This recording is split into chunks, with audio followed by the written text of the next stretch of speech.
Assalamualaikum warahmatullahi wabarakatuh. Jumpa dengan saya Emikia Channel. Kali ini kita akan membahas film yang berjudul Sang Pencerahan. Sebelum kita bahas, jangan lupa tombol merahnya ya, agar saya tambah semangat buat videonya. Terima kasih banyak. Langsung aja kita menuju ceritanya. Pada tahun 1868 di Desa Kauman, Yogyakarta, lahirlah seorang bayi laki-laki bernama Muhammad Darwis yang telah mengganti namanya menjadi Kiai Haji Ahmad Dahlan. Ayahnya bernama Kiai Haji Abu Bakar dan masih keturunannya Maulana Malik Ibrahim atau Sunan Gresik. Pada saat itu, Kauman merupakan kampung Islam terbesar di Yogyakarta dengan masjid besar sebagai pusatnya. Tapi karena masih kental pengaruh ajaran dari Kiai Siti Jenar, jadinya syariat Islam yang dijalankan oleh warga malah mengarah kepada sesat, bid'ah, syirik. Hal itu juga karena tak lepas dari kurangnya pendidikan dan masih banyaknya orang miskin di masa penjajahan Belanda. Seiring bertambahnya usia Darwis remaja yang sudah belajar Al-Quran dan hadis, mulai merasa kalau kegiatan tersebut adalah salah, tapi justru dianggap keblinger sama ayahnya karena membedakan diri dari yang lain. Kata ayahnya, mengapa sesajen kita kau hilangkan? Itu dilarang menurut Al-Quran dan Sunnah Rasul, kata Darwis.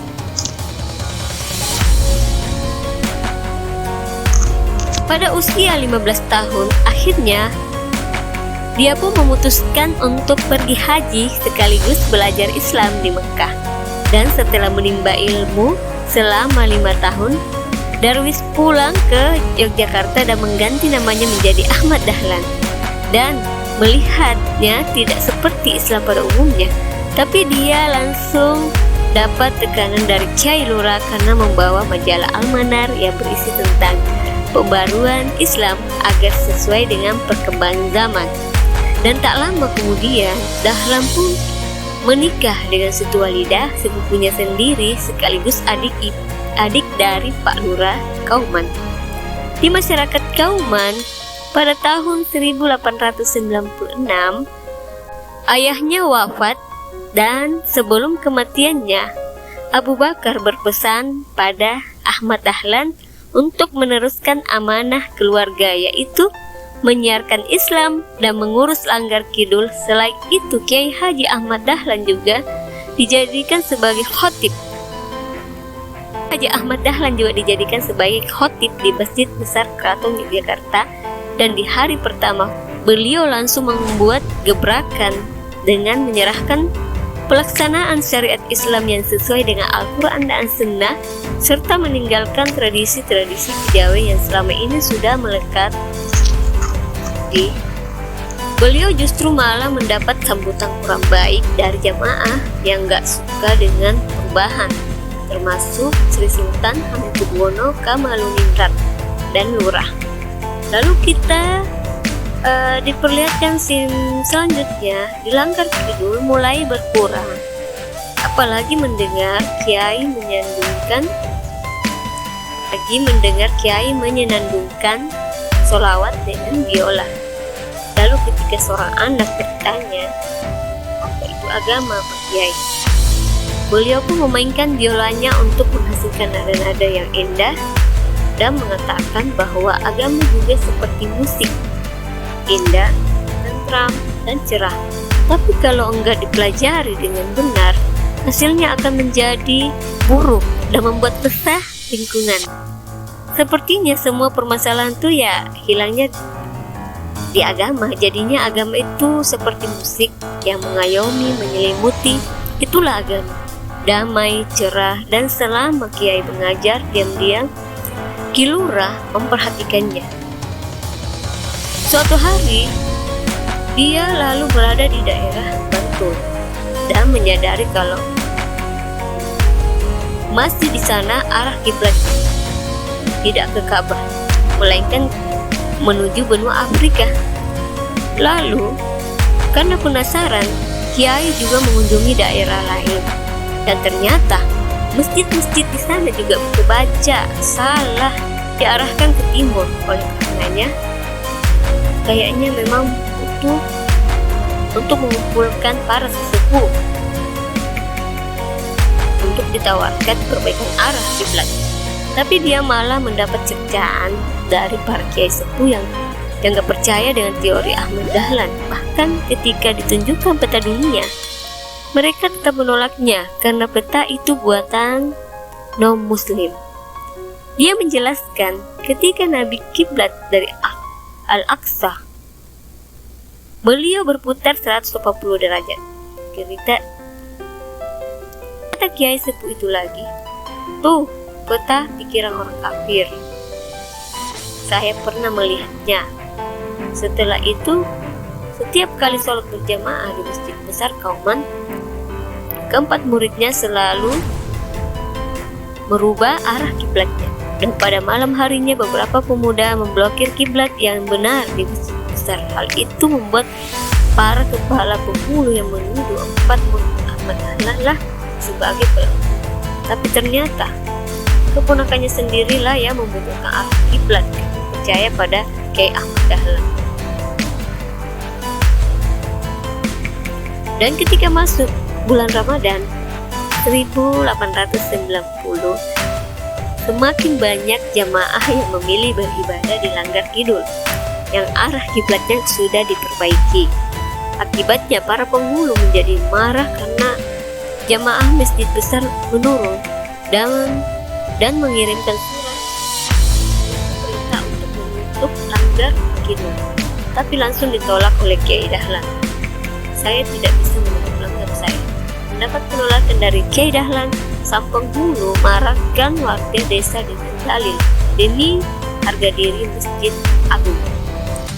Untuk merobohkannya, Langgar Kidul secara paksa dan mencap Ahmad Dahlan sebagai kafir. Tapi upaya desa mendapat perlawanan dari murid-muridnya. Mendapat perlawanan dari murid-murid Kiai Ahmad Dahlan yang lagi mengaji. Walaupun pada akhirnya Langgar Kidul ambruk juga ya. Dan saat yang sama Kiai Ahmad Dahlan lagi pergi ke rumah mertuanya untuk berbagi pikiran. Tapi setelah sampai kembali, dia begitu sedih. Langgar Kidul sudah roboh. Besoknya Ahmad Dahlan berniat pindah ke kota lain, tapi dicegat oleh kakaknya yang berjanji akan membangun kembali Langgar Kidul karena masih banyak warga yang mendukungnya.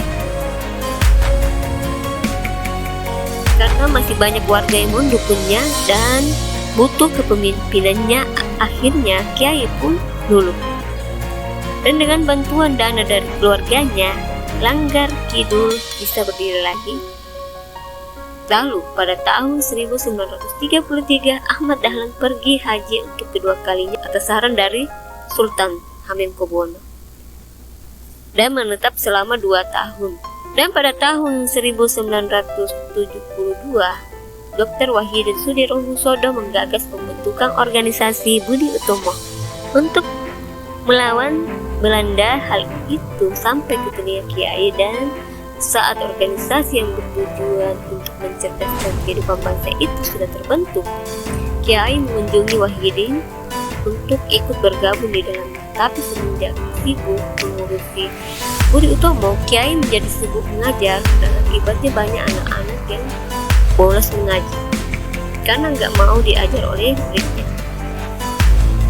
Lalu muridnya bertanya, kenapa Kiai bergabung di tempatnya orang kafir padahal sering menghina Islam? Kiai mengatakan pada muridnya, aku belajar untuk menjadi pengajar agama Islam di sekolah elit yang berisi anak-anak dari kerabat keraton dan pejabat-pejabat Belanda. Padahal sebelumnya nggak ada mata pelajaran agama Islam di sana. Tapi karena gaya mengajar yang santai, anak-anak muridnya jadi pada senang sama Kiai. Namun sayangnya sepak terjangnya itu mendapat penolakan dari keluarganya dan oleh warga Kauman, dan dia kembali dicap sebagai Kiai kafir, dan Kiai pun menjadi bimbang dengan pilihannya. Tapi untungnya dia memiliki seorang istri soleha yang selalu menguatkannya dengan mengatakan bahwa ada banyak pemuda di kampung ini. Tapi Muhammad Darwis tidak seperti pemuda yang lain. Nyai, aku tidak tahu apa yang aku lakukan itu benar, apa yang tidak dilihat dan didengar oleh banyak pemuda. Kalau kita tahu ya, kita nggak pernah belajar. Setelah mendapat pencerahan, Kiai memutuskan untuk membuat madrasah di rumahnya dengan dibantu oleh murid-muridnya. Tapi di zaman itu penggunaan bangku dan meja masih identik dengan sekolah non-muslim. Murid-muridnya pun mengerjainya sambil ngedumel dan mengira hal itu akan menjadikan mereka juga kafir. Dan untuk mengisi madrasah tersebut, dan murid-muridnya mencari anak-anak desa Kauman dan sekitarnya yang bersekolah. Tapi lagi-lagi tindakannya dicibir oleh para sesepuh masjid besar. Untungnya Kiai gak pernah ambil pusing dan terus yakin dengan niatnya untuk mengajar anak-anak yang kurang mampu sambil tetap mengajar di sekolah elit. Ada warga bertanya, bagaimana jika kami mau menikahkan putri kami, tapi kami tidak punya uang untuk selamatan? Saya harus bagaimana? Kata Kiai, sederhana saja, yang penting sudah ijab kabul, panggil tetangga melihatnya, beres toh. Setelahnya semakin banyak yang mendukungnya dan banyak dari mereka berkonsultasi kepada Kiai karena kekurangan uang untuk mengadakan selamatan, dan mereka dianjurkan untuk meniadakan tradisi selamatan tersebut karena jika mengadain yasinan itu tapi nggak punya uang untuk masuk dan buat nasi kuning, jadi cukup doa aja, itu insya Allah diterima. Selanjutnya Kiai Magelang ketika datang ke madrasah dan menegur Ahmad Dahlan sebagai orang kafir karena menggunakan peralatan muslim, tapi dijawab dengan santai oleh Ahmad Dahlan dengan menyebut kalau kereta yang ditumpangi dari Magelang ke Yogyakarta bukannya itu buatan kafir, juga perlengkapan buat sekolah.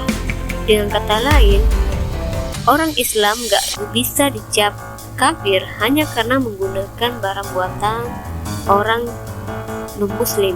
Singkat cerita, akibat nasihat yang diberikan kepada warga menghilangkan kebiasaan pengajian yasinan dan tahlilan untuk orang yang sudah meninggal serta kegiatan keagama yang ada hubungannya dalam Al-Quran dan hadis, ia pun disidang lagi oleh para sesepuh masjid besar.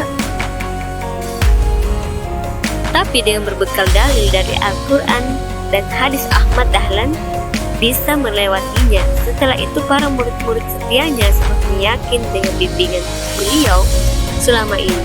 Walaupun ajarannya saat itu dianggap asing, tapi mereka tetap percaya karena Rasulullah SAW pernah bersabda bahwa sesungguhnya Islam hadir dalam keadaan terasing, dan dengan semakin luasnya kegiatan sosial mereka dibarengi tanggapan positif dari masyarakat.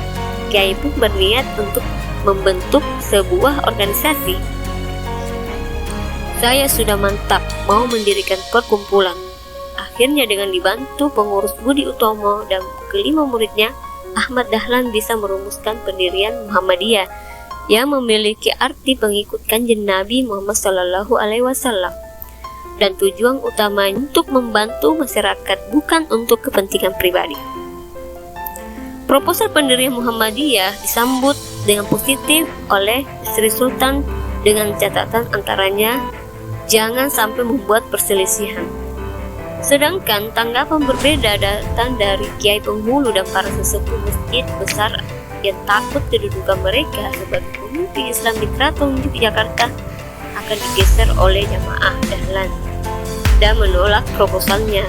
Saya tidak mengabulkan permohonan Kiai Dahlan karena setelah itu kerusuhan kembali terjadi di desa Kauman yang didalangi oleh Kiai penghulu dalam menghalangi berdirinya Muhammadiyah.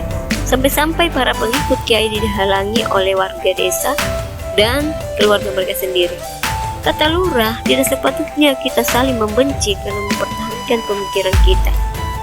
Lalu kita diperlihatkan Kiai berusaha untuk meyakinkan Ahmad Dahlan agar memikirkan lagi rencana itu demi keutuhan keluarga mereka dan tidak terulangnya lagi tragedi sebelumnya. Tapi bagi Ahmad Dahlan, bukan dia yang berusaha mengorbankan keluarga, malahan dia selalu menghormati perbedaan pendapat dengan orang lain dan enggak pernah mempermasalahkannya. Melihat tekad kuat Ahmad Dahlan, Ki Lurah pun berharap semoga apa yang dilakukan adik iparnya itu adalah hal yang benar dan memberitahu kalau dia enggak pernah membenci Ahmad Dahlan. Kemudian saat Kiai Ahmad Dahlan lagi ngajar, seorang pria datang menjemput anaknya dengan marah-marah karena tidak suka anaknya diajar oleh Kiai. Padahal anak itu maunya ngaji di situ. Dan karena pertikaian itu sampai juga beritanya ke istana, Sri Sultan langsung memerintahkan ajudannya untuk menemui Kiai Penghulu. Dan setelah dijelaskan pembukaan tersebut bahwa dia bukan untuk menjadi pemimpin Islam di Keraton Yogyakarta, apalagi merebut kedudukan Kiai Penghulu, barulah Kiai Penghulu tersadar akan kekeliruannya selama ini. Dan saat menyesalinya dan menyadari kesalahannya, dengan jiwa besar Kiai pun mendatangi Kiai Haji Ahmad Dahlan untuk berdamai dan saling bergandengan tangan menjaga kewibawaan agama Islam sesuai keyakinan mereka masing-masing, karena kebenaran hanya milik Allah Subhanahu wa taala. Dan akhirnya pada tanggal 12 November 1912 organisasi Muhammadiyah berdiri di Kauman, Yogyakarta untuk melaksanakan cita-cita pembaharuan Islam di bumi Nusantara melalui pelaksanaan syariat Islam yang sesuai dengan tuntunan Al-Quran dan Hadis. Aku tetapkan sebagai hari lahir Muhammadiyah di Indonesia untukmu. Kiai Haji Ahmad Dahlan pun wafat di Yogyakarta 23 Februari 1946.